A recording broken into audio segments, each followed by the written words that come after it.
Ambajipeta marriage band present theatres లో run అవుతుంది. Actors by Suhas, Saranya Pradeep, Shivani Nagaram, director by Dushyanth. ఇక మూవీ రివ్యూలోకి వెళ్లే ముందు మా నుంచో చిన్న రిక్వెస్ట్ అండి.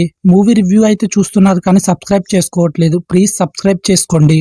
ఇక మూవీ రివ్యూలోకి వెళ్తే ఐ లైక్ ఇట్ భయ్యా, నాకు చాలా బాగా నచ్చింది మూవీ. ఇక మూవీ బేసిక్ స్టోరీ లైన్ ఏంటంటే ఈ సినిమా మొత్తం 2017 లో సాగుతుంది. అంబాజీపేట అనే గ్రామంలో మల్లి, పద్మ అనే కవలలు ఉంటారు. వాళ్ళ తండ్రి బార్బర్ షాప్ లో పనిచేస్తుంటాడు. ఇంతలో హీరో మల్లి ఒక పెద్దింటి అమ్మాయిని ప్రేమిస్తాడు. ఆ పెద్దింటి అమ్మాయి కూడా మల్లిని ప్రేమిస్తుంది. ఇలా వీరిద్దరు ప్రేమించుకుంటూ ఉంటే ఆ పెద్దింటి అమ్మాయి వాళ్ళ అన్న ఊరికే ఉంటాడా? ఉండడు. దీంతో ఆ పెద్దింటి అబ్బాయి హీరో అయిన మల్లి అక్కని స్కూల్లోకి ఒంటరిగా రమ్మని పిలిచి ఘోరంగా అవమానిస్తాడు.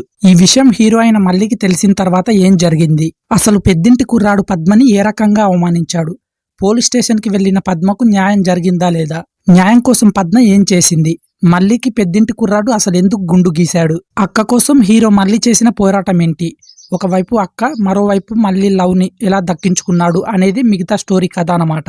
ఇక ఓవరాల్ మూవీ ఎలా ఉందన్న విషయానికి వస్తే అంటరానితనం, కుల వివక్షత అనే పాయింట్ పై తెలుగులో చాలా సినిమాలు వచ్చాయి, మనం చూసాం కూడా. అంబాజీపేట మ్యారేజ్ బ్యాండ్ సినిమా కథ కూడా అదే. ఈ సినిమాలో కులాన్ని మెయిన్ పాయింట్ గా చూపించారు కానీ ఈ సినిమా అసలు పాయింట్ అది కాదు. మనుషుల మధ్య అహం ఎలాంటి గొడవల్ని సృష్టిస్తుంది అనేది main point. Routine story line అయినప్పటికీ డైరెక్టర్ దుష్యంత్ రాసుకునే స్క్రీన్ ప్లే, చూపించే విధానం కొత్తగా అనిపిస్తుంది. అసలు కులాల మధ్య ఎలాంటి గొడవలు జరుగుతాయి అనే పాయింట్ ని స్పష్టంగా చూపించాడు. సినిమాని ఫన్ తో స్టార్ట్ చేసి ఎమోషనల్ గా ఎండింగ్ ఇచ్చాడు. ఇక హీరో హీరోయిన్ల మధ్యలో ఉండే లవ్ స్టోరీ కొత్తగా అనిపించేది కానీ ఎంటర్టైనింగ్ గా ఉంటుంది. మధ్య మధ్యలో హీరో ఫ్రెండ్ వేసే పంచులు థియేటర్ లో నవ్వుకోవడానికి పనికొస్తాయి. మూవీ స్టార్ట్ అయిన 20 నిమిషాల వరకు సరదాగా ఉంటుంది కానీ ఆ తర్వాత నుంచి మూవీ హైప్ పెరిగిపోతుంది. ఆ తర్వాత వచ్చే ఇంటర్వెల్ సీన్ కూడా సెకండ్ హాఫ్ పై ఆడియన్స్ కి ఇంపాక్ట్ ని క్రియేట్ చేస్తుంది. సెకండ్ హాఫ్ లో ఎక్స్పెషల్లీ పోలీస్ స్టేషన్ సీన్ అయితే అద్దిరిపోతుంది. ఇక ఎవరెలా చేశారన్న విషయానికి వస్తే షార్ట్ ఫిల్మ్ తో కెరియర్ ని స్టార్ట్ చేసిన సుహాస్ క్యారెక్టర్ ఆర్టిస్ట్ గా సినిమాలోకి వచ్చాడు.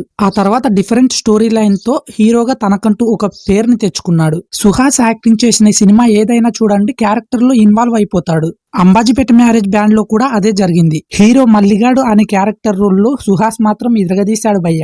ఒకవైపు లవర్ గాను, మరోవైపు అక్క కోసం ఎంతకైనా తెగించే తమ్ముడు గాను మూవీలో ఎక్సలెంట్ పర్ఫార్మెన్స్ ఇచ్చాడు భయ్య. ఈ సినిమాలో సుహాస్ ని బీట్ చేసే యాక్టింగ్ లెవెల్స్ ఎవరివైనా ఉన్నాయా అంటే శరణ్య. ఇన్నాళ్ళు చిన్న చిన్న క్యారెక్టర్ రోల్స్ చేస్తూ వచ్చిన శరణ్య అంబాజీపేట మ్యారేజ్ బ్యాండ్ లో మాత్రం యాక్టింగ్ ఇరక్కొట్టేసింది భయ్య. ఇలా చెప్పుకుంటూ పోతే అవదు గానీ సినిమాలో యాక్టింగ్ చేసిన ప్రతి ఒక్కరు కూడా వాళ్ళ 100% ఎఫర్ట్స్ మనకు కనిపిస్తాయి. ఇక టెక్నికల్ విషయానికి వస్తే సినిమాటోగ్రఫీ చాలా బాగుంది. ప్రొడక్షన్ వాల్యూస్ కూడా మూవీకి హైలో ఉన్నాయి. ఇక సాంగ్స్ అండ్ బీజిఎం మాత్రం ఎక్స్పెషల్లీ మూవీలో బిగ్ ప్లస్ పాయింట్ అని చెప్తాను. వచ్చే సాంగ్స్ కానీ బీజిఎం కానీ మూవీలో చాలా బాగున్నాయి. I will appreciate that. ఇక ఫైనల్లీ మూవీని ఫ్యామిలీతో కలిసి ఎంజాయ్ చేయొచ్చా లేదా అంటే కంపల్సరీ చూడొచ్చు భయ్య. మూవీలో అడల్ట్ కంటెంట్ ఏమీ లేదు. ప్లీజ్ భయ్య సబ్స్క్రైబ్ చేసుకోండి, చాలా ఎఫర్ట్స్ పెట్టి మూవీ రివ్యూ చేస్తున్నాము. ఇది guys Ambajipeta marriage band movie review కనుక మీకు నచ్చినట్టయితే ప్లీజ్ లైక్ చేయండి. అండ్ ఇలాంటి మోర్ ఇంట్రెస్టింగ్ మూవీ రివ్యూస్ కోసం తప్పకుండా మన ఛానల్ ని సబ్స్క్రైబ్ చేసుకోండి. నాక్ నాక్ టాక్.